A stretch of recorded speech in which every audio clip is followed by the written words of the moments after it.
Le cycle menstruel est l'ensemble des phénomènes physiologiques parfaitement coordonnés qui vont préparer chaque mois le corps de la femme à une grossesse. Ce cycle va du premier jour des règles jusqu'au dernier jour qui précède les règles suivantes.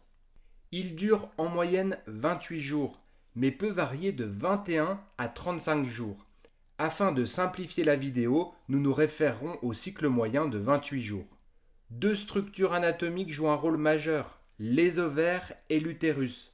On parle de cycle ovarien et de cycle utérin. Le cycle menstruel est divisé en 3 phases. La première phase est appelée phase préovulatoire. Elle va du premier jour des règles jusqu'au 14e jour, moment de l'ovulation dans un cycle de 28 jours. Durant cette période, l'hypophyse, qui est une petite glande située sous le cerveau, va sécréter une hormone, la FSH. Cette dernière va avoir une action sur les ovaires en stimulant la croissance des follicules. Ce sont de petits sacs situés dans les ovaires et qui contiennent les ovocytes. Il y a généralement un seul follicule qui arrive à maturité.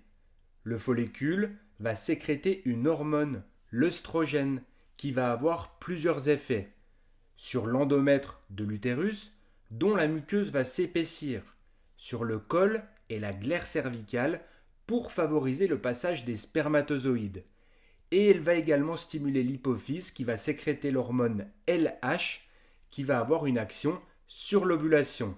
Ce qui nous amène à la deuxième phase, la phase ovulatoire à J14. Le follicule de 2 graphes est arrivé à maturité et sous l'effet des hormones, et notamment la LH, l'ovule va être expulsé de l'ovaire. La troisième et dernière phase est la phase post-ovulatoire. Elle va de l'ovulation jusqu'à la fin du cycle. Le follicule qui a libéré l'ovule va se transformer en corps jaune. Il va sécréter une quantité croissante de progestérone et cette hormone va permettre de compléter la préparation de l'endomètre à la réception de l'ovule fécondé, notamment en l'épaississant. Elle a une action sur la glaire cervicale qui va également s'épaissir et devenir impropre à la pénétration des spermatozoïdes. La progestérone va également augmenter la température corporelle jusqu'à la fin du cycle. En l'absence de fécondation et donc de nidation d'un ovule fécondé au niveau de l'endomètre, le corps jaune meurt, ce qui fait diminuer la sécrétion de progestérone.